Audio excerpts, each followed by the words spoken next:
নমস্কার, আমি মালা। আপনারা দেখছেন মালাস কিচেন। আজকের রেসিপি নিরামিষ পনির। আজকে আমি পনিরটা কিভাবে বানাই চলুন আপনাদেরকে দেখাই। তার জন্য প্রথমে নিয়েছি 12টার মতন কাজু বাদাম 12টা, আর আমন্ড নিয়েছি 10টা। এটা আমি গরম জলে ভিজিয়ে রেখেছিলাম 10 মিনিটের মতো, তারপরে খোসা ছাড়িয়ে নিয়েছি। আর দেব পোস্ত, 1 চামচ পোস্ত দিলাম।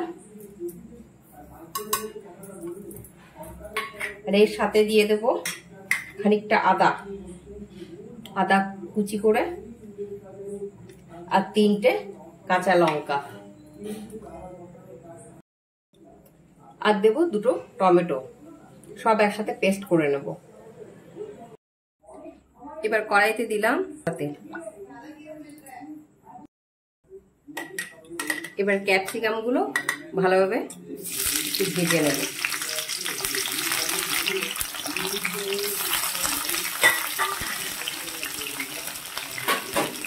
ক্যাপসিকাম খুব বেশিক্ষণ ভাজবো না, 1-1.5 মিনিট ভাজবো। 1 মিনিট। ক্যাপসিকাম খুব বেশি ভাজবো না, 1 মিনিটের মতন ভাজা হয়ে গেছে। এবার এগুলোকে তুলে নেব।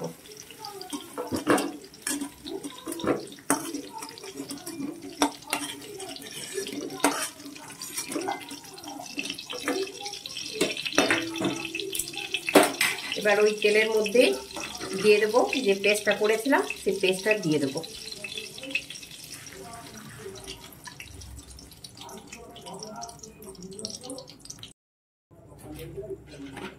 এবার ওই মশলার মধ্যে দিয়ে দেবো পরিমাণ মতো নুন,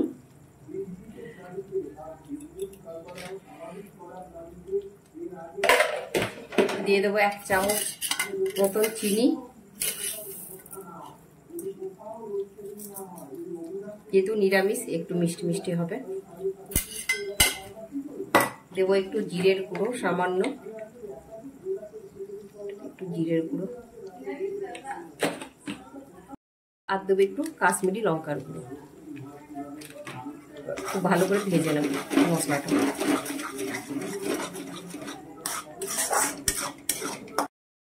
এর মধ্যে আমি পনিরগুলো এরকম টুকরো করে কেটে নিয়েছি। এটা আমার হোমমেড পনির। আমি ছানাটা কাটিয়ে এরকম ভাবেই রেখে দিয়েছি জল ঝরিয়ে, আমি আর চাপা দিইনি। খুব সুন্দর পনিরগুলো হয়েছে।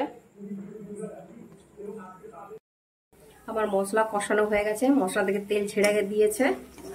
এরপর দিয়ে দেবো পনিরগুলো আমি কিন্তু ভাজিনি, আপনারা চাইলে ভাজতে পারেন।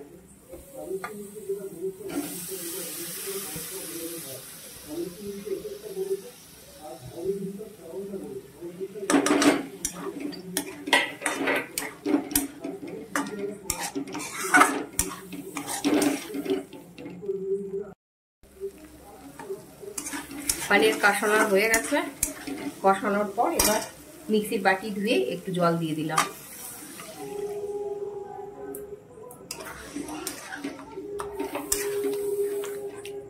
এরপর দিয়ে দেবো আরেকটু দুধ, এই দুধটাও দিয়ে দিলাম।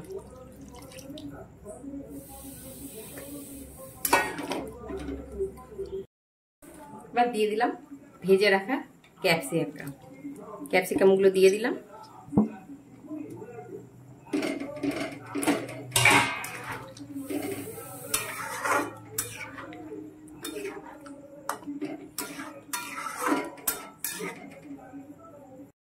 এবার দিলাম একটু গরম মশলা ছড়িয়ে দিলাম।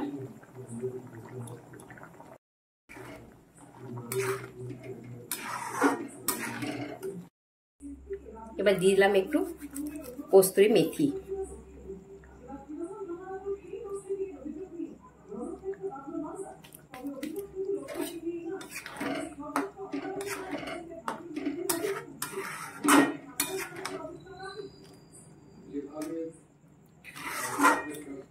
আর সব শেষে দেব আমার ঘরের তৈরি ফ্রেশ ক্রিম। এবার ঘরের তৈরি ফ্রেশ ক্রিম